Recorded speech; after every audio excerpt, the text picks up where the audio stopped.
Today we're diving into a breathtaking tale from the Montana wilderness, where a sick Mustang named Ember faces danger and despair. Just when hope seems lost, an unlikely hero, a rugged old hermit, steps in to change everything. Get ready for a gripping story of survival, courage, and the unbreakable bond between man and horse. A cold and ruthless man ties a sick Mustang to a tree deep in the wilderness. Alone, weak, and surrounded by the howls of hungry wolves, the horse closes its eyes, ready to meet its end. But just as the wolves close in, something extraordinary happens, something that will change everything. Stay with us for a powerful story of survival, courage, and the unexpected bonds that defy all odds. The bitter chill of dusk settled over the Montana wilderness, painting the sprawling forest in shades of gray and amber. The world seemed still, save for the faint rustling of leaves and the occasional howl of wolves echoing from the distant hills. Among the tranquility of nature, a grim scene disrupted the harmony.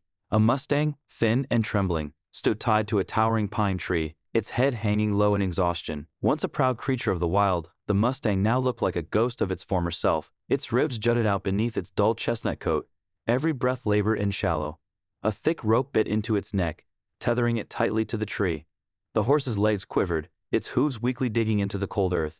It could barely stand but was forced to face the cruelty of fate. Nearby, a man stood, John Harper, a rugged rancher in his late 40s. He watched the horse with an expression as cold as the wind, his boots crunching against the frosted ground as he adjusted the rope, ensuring it wouldn't give way. "No use keeping you," he muttered, his voice devoid of emotion.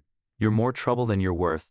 The Mustang's large glassy eyes flicked briefly to John, but there was no fight left in the animal. It was sick, its strength drained by days of neglect. John had found the horse a week ago, limping and clearly abandoned by its previous owner. At first, he considered nursing it back to health, but with mounting debts and a struggling ranch, he decided the horse wasn't worth the effort. John stepped back, pulling his coat tighter against the icy wind. The howls of wolves grew louder and closer. He glanced at the horizon, where the sun was sinking fast behind the jagged peaks. "They'll find you soon enough," he muttered to himself, turning on his heel and disappearing into the shadows of the forest without a second glance. The Mustang remained motionless, its head drooping, ears flicking toward the distant howls. Night was falling quickly, and with it came the predators. The wolves, emboldened by hunger, would soon pick out the scent of a helpless animal. The first wolf appeared just as darkness blanketed the forest, its glowing eyes like lanterns in the shadows. Its sleek body moved silently through the underbrush. A second wolf joined moments later, then a third. They formed a loose circle around the tree, their low growls rumbling like distant thunder. The Mustang flinched, its nostrils flaring as the scent of danger filled the air. One wolf crept closer, its teeth bared in anticipation, ready to lunge. Suddenly, a strange sound echoed through the forest, a high-pitched whistle, sharp and piercing, cutting through the tension like a blade. The wolves froze, their ears swiveling toward the source of the sound. The Mustang, too, raised its head slightly, its ears flicking forward for the first time in hours. The whistle came again, followed by a rustling in the trees. A figure emerged from the shadows, carrying a lantern that cast flickering light across the scene. The wolves snarled but hesitated, their eyes darting between the figure and the horse. The man stepped closer, and as he entered the dim light, his features became clear, a wiry old hermit with a weathered face and sharp, determined eyes. "Get out of here," the man barked, swinging the lantern in a wide arc. The wolves growled but began to retreat, their instincts telling them that this new arrival was not to be trifled with. The pack slowly disappeared into the darkness, leaving the Mustang and the man alone beneath the towering pine. The hermit approached the horse cautiously, his eyes narrowing as he took in its condition. "Well, aren't you in a sorry state?" he muttered, pulling a knife from his belt.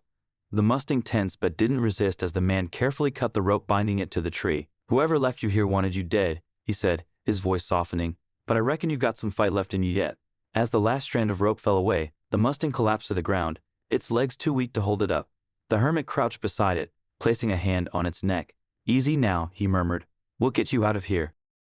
With surprising strength for his wiry frame, the hermit fashioned a makeshift slough from fallen branches and hauled the Mustang onto it. The horse didn't protest. Its body was limp with exhaustion. The hermit hitched the sled to his mule, and together they began the slow trek back to his secluded cabin deep in the forest.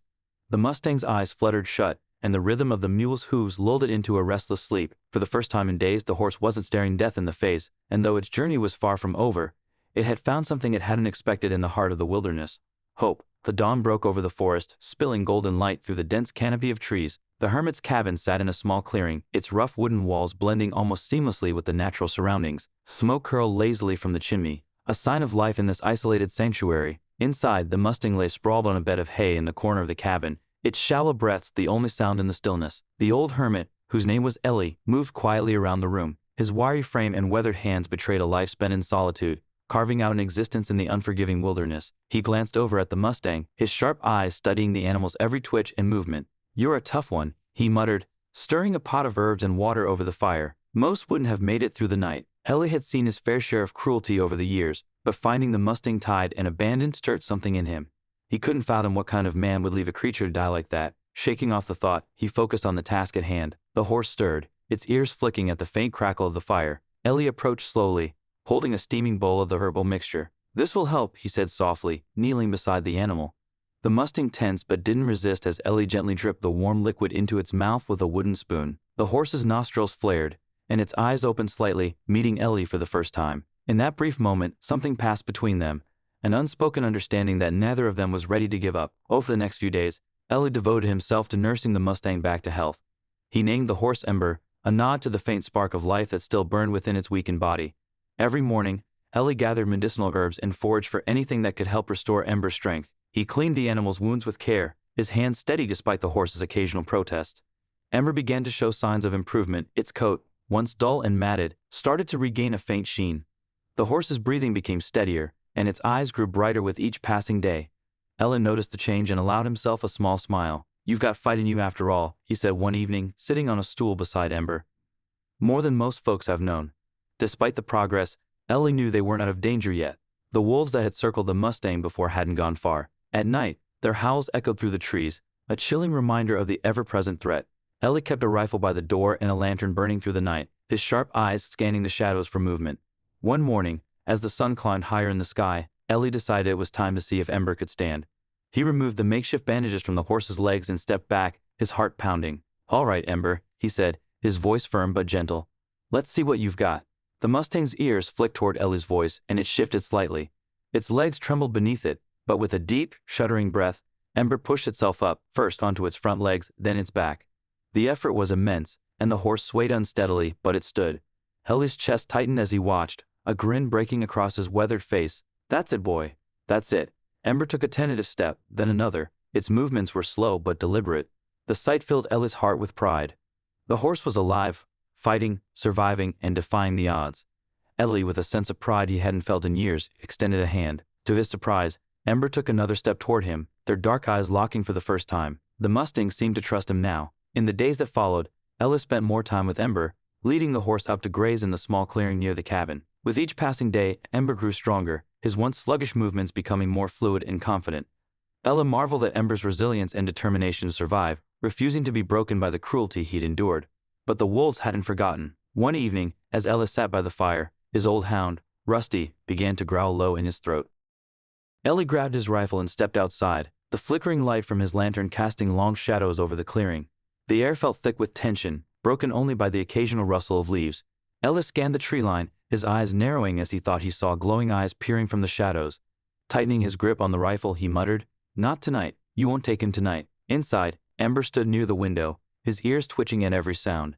His strength had returned, but his spirit, his will to fight, burned brighter than ever. Whatever dangers lay ahead, Ellie knew one thing for certain. Ember wasn't just a survivor, he was a fighter. Together, they would face whatever the wilderness had to offer. As dawn broke, casting golden light over the clearing, Ellie leaned against the doorway, quietly admiring Ember. The Mustang had come so far from the frail, defeated creature Ellie had found tied to that tree. Ember's coat now glistened in the early sunlight, the scars on his legs still visible but healing. His movements had become more confident, his head held higher with every passing day. Yet, a sense of unease lingered in Ellie's chest. The wolves hadn't been seen for days, and their silence only made him more wary. The wilderness was never kind, and Ellie knew better than to let his guard down. Slipping his rifle over his shoulder, he said softly to Ember, "We need to stretch those legs of yours, boy." He fashioned a simple lead rope from sturdy twine and approached Ember carefully. Though the Mustang trusted him more each day, there was still a wildness in his eyes, a reminder of the untamed spirit that had kept him alive. "Easy now," Helen murmured, looping the rope around Ember's neck. The horse snorted softly but didn't resist. Together, they ventured into the woods, the towering pines casting long shadows over the forest floor. Ember walked beside Ellie, his hooves crunching gently against the earth. "This world's got its dangers," Ellis said, more to himself than to Ember.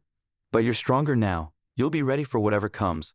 As they walked deeper into the forest, Ember began to relax, his steps growing more confident.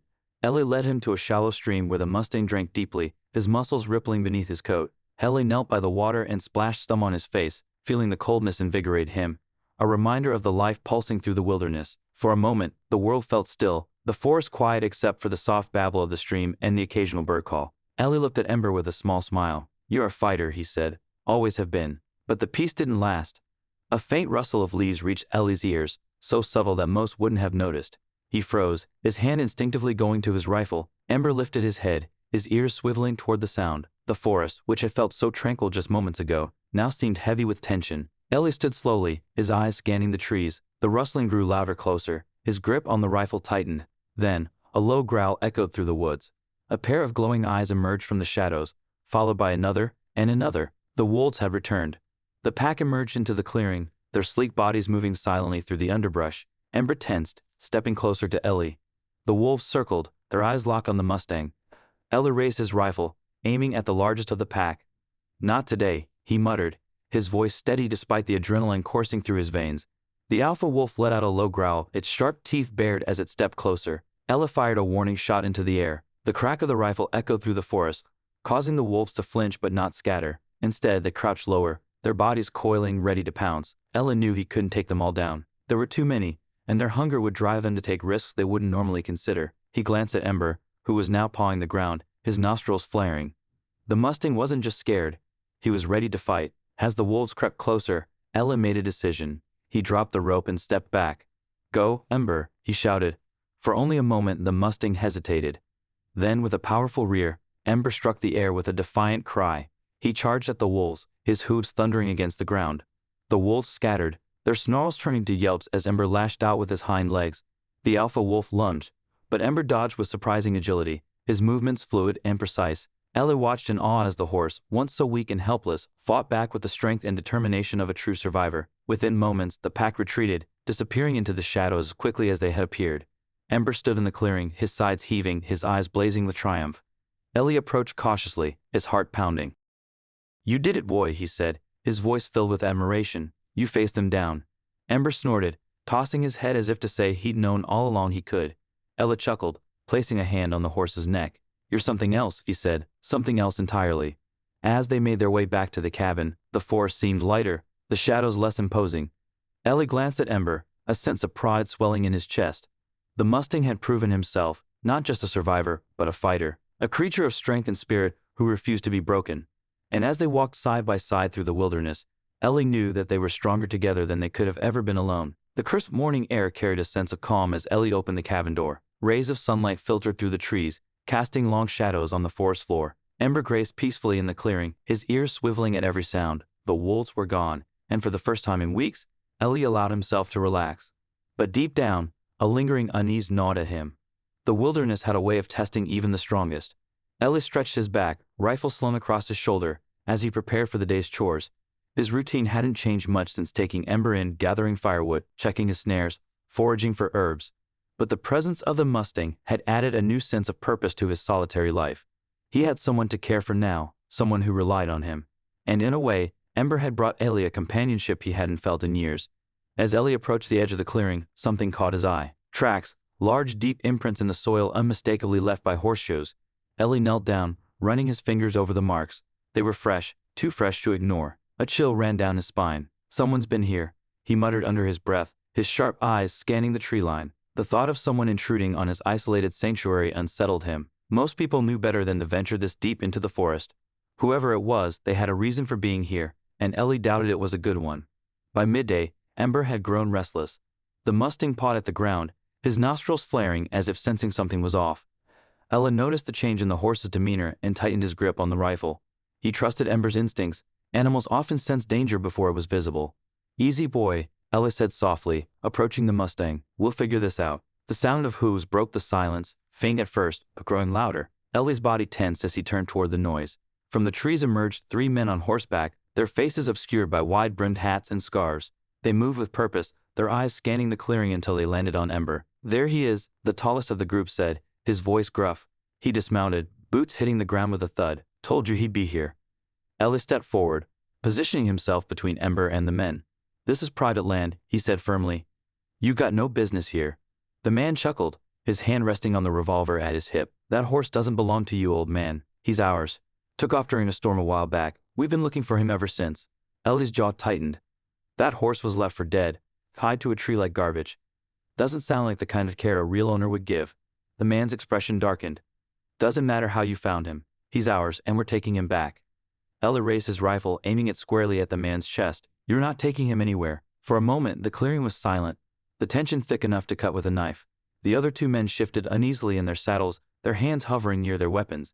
Ember, sensing the hostility, snorted and took a step closer to Ellie, his muscles coiled like a spring, ready to fight. You've got guts. I'll give you that, the man said, his voice laced with mockery. But you're outnumbered. You really think you can stop us? Ellie's grip on the rifle tightened. I don't care how many of you there are. That horse isn't going anywhere. The standoff stretched on, neither side willing to back down. Ellie's heart pounded in his chest, but his hands remained steady. He'd faced danger before, wolves, storms, the unforgiving wilderness. But this felt different. These men weren't just a threat to Ember. They were a threat to everything Ellie had come to care about. The man raised his hand, signaling to the others. We'll be back, he said, his voice low and menacing. And next time we won't be asking. With that, the men turned their horses and disappeared into the trees, leaving Ellie and Ember alone in the clearing. Ellie lowered the rifle, his mind racing. Whoever those men were, they weren't going to give up easily, and Ellie had no intention of letting Ember fall back into their hands. That evening, Ellie worked tirelessly to fortify the cabin, reinforcing the doors and windows, setting traps around the perimeter, and keeping his rifle loaded and within reach. Ember stood near the cabin, his eyes scanning the shadows, as though keeping watch. The Mustang had become more than just a companion. He was a partner in survival, a living testament to resilience.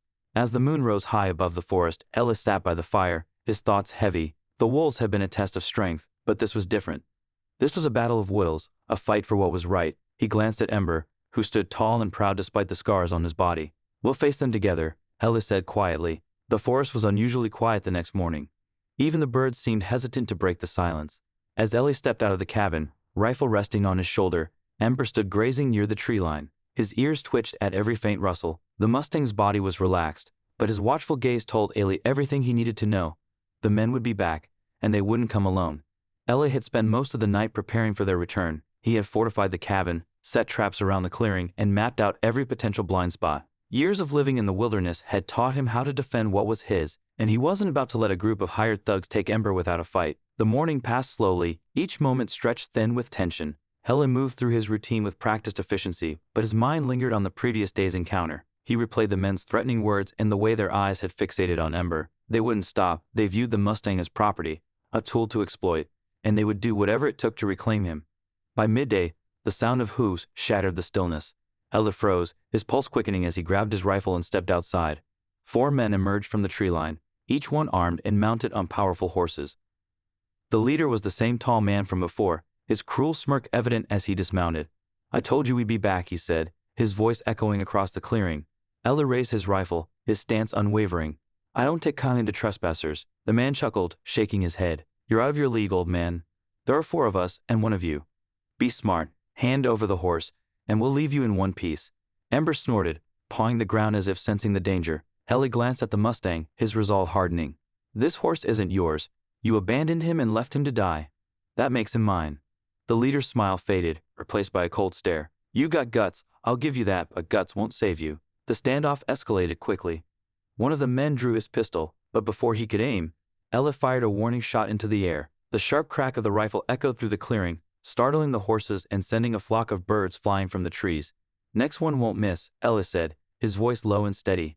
The leader held up a hand, signaling his men to hold back. You think you can take all of us? He mocked. You're just one man. Ellie smirked. One man who knows these woods better than you ever will. As if on cue, one of the traps Ellie had set previously snapped shut, catching one of the men's horses by the leg. The animal reared, throwing its rider to the ground. The man scrambled to his feet, cursing as he tried to free the horse. Ellis seized the opportunity to step back toward the cabin, keeping the rifle trained on the remaining men. Leave now, and no one else gets hurt. Step 1 foot closer, and I won't hesitate. The leader's face twisted with rage, but he seemed to realize Ellie wasn't bluffing. He turned to his men, barking orders. Get him and get that damn horse. What followed was a blur of chaos. One of the men charged toward Ember with a lasso, but the Mustang reared up, his powerful hooves striking the air. Ella fired another shot, grazing the man's shoulder. The attacker fell back, clutching his arm as his horse bolted into the trees. Ember, fueled by instinct and fear, lunged forward, breaking free of the rope tethering him to the clearing and charging at one of the remaining men. The man panicked, his horse stumbling as he tried to retreat. Ember's wild, untamed energy was a force to be reckoned with, and even the seasoned riders couldn't keep up. Ellis seized the distraction to aim for the leader, who was now backing toward the tree line, his eyes darting between Ellie and Ember. "This isn't over," the man growled before turning his horse and disappearing into the forest. The others followed, retreating hastily and disorganized. As the dust settled, Ellie lowered his rifle, his chest heaving with adrenaline. Ember stood in the center of the clearing, his sides heaving and his eyes blazing with triumph. The Mustang's defiance had played a crucial role in driving the attackers away, and Ellie felt a surge of pride. He approached the horse slowly, speaking softly. "You did good, boy. Real good." Ember snorted, tossing his head as if to say he had known how it would end. Ellie chuckled, patting the Mustang's neck. "We're not done yet. They'll be back, but we'll be ready." As the sun dipped below the horizon, casting a golden light over the clearing, Ellis set to work reinforcing his defenses. The fight wasn't over, but he and Ember had proven they were more than capable of holding their ground together. They were a force to be reckoned with, a man and a Mustang bound by resilience, determination, and an unshakable will to survive. As darkness enveloped the forest, Elliot paced near the cabin with his rifle in hand, his mind racing with thoughts of the men who had fled. He knew their retreat was temporary. Men like that didn't take defeat lightly, and they would return stronger, angrier, and more determined than before. Ember stood nearby, his ears swiveling toward every faint noise, his powerful frame taut with tension. He had faced wolves, illness, and cruelty, and now stood as a defiant protector of the life he had reclaimed. Ellie looked at the horse and felt a wave of pride. Whatever lay ahead, they would face it together. As daylight waned, he prepared for what he anticipated would be the final confrontation. He reset the traps around the perimeter, sharpened his knives, and ensured every bullet in his rifle was accounted for. His old hound, Rusty, trotted at his heels, his graying muzzle a reminder of the years they had shared in solitude. Tonight, the cabin wouldn't just be a shelter, it would be a fortress. As darkness fully descended, the forest came alive with sound, the distant hoot of an owl, the rustle of leaves in the wind, and the faint crunch of footsteps too quiet for most to notice. But not for Ellie. He froze, narrowing his eyes as he turned toward the tree line. They were here. The first sign of their approach was the glint of lantern light filtering through the trees. 4 riders emerged from the shadows, their horses moving in tight formation. This time, they weren't playing games. The leader, his wide-brimmed hat casting a shadow over his face, dismounted with purpose, carrying a shotgun with a polished barrel gleaming in the moonlight. "We're not leaving without the horse," he called out, his voice cutting through the stillness. "You have one last chance to hand him over." Ellie stepped out from the cabin, his rifle raised. "I don't think you understand," he replied, his voice calm but firm. "This horse isn't going anywhere. Not with you." The man smirked, tightening his grip on the shotgun. "You're a stubborn old fool, but stubbornness won't save you." The air grew heavy with tension as the men spread out, weapons drawn. Ellie's heart pounded, but his hands remained steady. He had faced danger before, wild animals, brutal storms, the unforgiving wilderness. But this felt different. It was a test of his resolve, a fight for what he believed in. "Rusty," Ellie said quietly, glancing at the hound. The dog's ears perked up, and he darted into the shadows, disappearing from view. Ellie knew Rusty would take a position near the traps, ready to create a distraction if needed. The first shot rang out, shattering the silence as one of the men fired into the air, a warning intended to intimidate. But Ellie didn't flinch. He took aim and fired back. The crack of his rifle echoed through the clearing, the bullet striking the ground near one of the men's horses, causing the animal to rear and throw its rider. Chaos erupted. Ember, sensing the danger, reared up, his powerful legs striking the air. One of the men attempted to lasso the Mustang, but Ember lunged forward, breaking free of the rope. The horse charged toward the attackers, his hooves thundering against the ground. Ella fired another shot, this one grazing the leader's shoulder. The man cursed, stumbling back as blood stained his shirt. The remaining riders hesitated, their confidence shaken by Ember's ferocity and Ellie's precision. But the leader wasn't ready to give up. "Take him down," he shouted, his voice filled with rage. Ella retreated toward the cabin, using it as cover. He fired another shot, striking the leg of a man trying to flank him. The attacker cried out, falling to the ground as his horse bolted into the forest. Rusty emerged from the shadows, barking fiercely as he darted toward the men, drawing their attention away from Ellie. Ember's wild energy became the turning point. The Mustang charged at the leader, his hooves striking with terrifying force. The man raised his shotgun, but before he could fire, Ember reared up and knocked the weapon from his hands. The leader stumbled, eyes wide with fear as the Mustang stood over him, a living embodiment of the untamed wilderness. "Call them off," Ellis shouted, his rifle trained on the remaining attackers. "Or you won't walk out of here." The leader hesitated, his gaze shifting between Ellie and Ember. Finally, he raised his hands in surrender. "Fall back," he yelled to his men. "It's not worth it." One by one, the attackers retreated, disappearing into the forest like shadows. Ellie lowered his rifle, his chest heaving with adrenaline. Ember stood tall, his sides heaving but his spirit unbroken. The Mustang snorted, tossing his head as if to say he had known how it would end. As the clearing fell silent, Ellie approached Ember, resting his hand on the horse's neck. "You did it, boy," he said softly. "You show them what you're made of." The Mustang leaned into Ellie's touch, his wild eyes softening. Together, they had faced the odds and emerged stronger. The men wouldn't return, not after what they had seen. Ellie knew that the wilderness had its own way of enforcing justice, and tonight it had been served. As the first light of dawn broke over the horizon, Ellie stood with Ember in the clearing, both battered but undefeated. They had fought not just for survival but for freedom, forging a bond that nothing could break. The first rays of dawn illuminated the clearing where Ember stood tall and proud, his chestnut coat shimmering in the soft light. The scars on his legs were reminders of everything he had endured. Nearby, Ellie leaned against the cabin's porch, his rifle resting by his side. For the first time in weeks, the air felt light, as if the forest itself was breathing a sigh of relief. The men who had come for Ember were gone, their arrogance shattered by the defiance of a Mustang and the resolve of a man who refused to back down. Ellie knew they wouldn't return. The wilderness had taught them a lesson they wouldn't soon forget. Ember grazed quietly in the clearing, his ears flicking toward the faint rustle of leaves in the wind. The Mustang had been through hell but emerged stronger, a testament to resilience and the unbreakable spirit of the wild. Ellie watched him with pride and admiration. The horse had saved himself, but in doing so, he had also saved Ellie. The cabin had always been a place of solitude, a refuge for a man who chose to live apart from the world. But Ember had changed that. The Mustang's presence brought life back into Ellie's days, reminding him that even in the harshest conditions, there was still room for connection and hope. Ellie walked to the edge of the clearing, where Ember lifted his head to meet his gaze. The horse's dark eyes were calm now, no longer clouded by fear. Ellie reached out, placing a hand on Ember's neck. "You're something special, you know that?" he said softly. "They tried to break you, but you didn't let them." Ember snorted, his breath puffing in the cool morning air. Ellie chuckled, patting the Mustang's neck. "I think it's time," he said. "Time for you to go back to where you belong." Over the next few hours, Ellie prepared. He removed the makeshift halter from Ember's neck, running his hand along the horse's mane one last time. The Mustang stood still, as if understanding what was about to happen. Ellie opened the gate to the clearing, stepping aside to let Ember see the path ahead. "You've earned it," Ellie said, his voice steady despite the lump in his throat. "Go on now, run free." For a moment, Ember didn't move. He looked at Ellie, his dark eyes reflecting something unspoken, a bond that neither time nor distance could break. Then, with a powerful leap, he took off, his hooves thundering against the ground as he disappeared into the forest. Ellie watched him go, a bittersweet smile on his face. The clearing felt emptier now, but it wasn't the same as before. Ember's presence had left a mark, a reminder that even in deep solitude, there was always the possibility of connection. Weeks turned into months, and the forest settled back into its familiar rhythm. The wolves returned to their distant hills, the men stayed far away, and Ellie continued his quiet life in the cabin. Yet every so often, as he walked through the woods or sat on the porch, he would catch a glimpse of a chestnut figure moving through the trees. Ember was out there, free and wild, just as he was meant to be. Though he no longer lived in the clearing, Ellie felt Ember's presence as surely as if he were standing beside him. The wilderness had a way of testing those who called it home, but it also rewarded those who stood firm. For Ellie and Ember, their story was not just one survival, it was a testament to the power of resilience, trust, and the unbreakable bond between a man and the wild. As the sun dipped below the horizon, casting the forest in a warm golden glow, Ellie leaned back in his chair, his eyes scanning the tree line. Somewhere out there, Ember was running free, a symbol of everything the wilderness stood for: strength, freedom, and the enduring spirit of life. And for Ellie, that was enough. Freedom isn't just about survival, it's about reclaiming what was meant to be yours.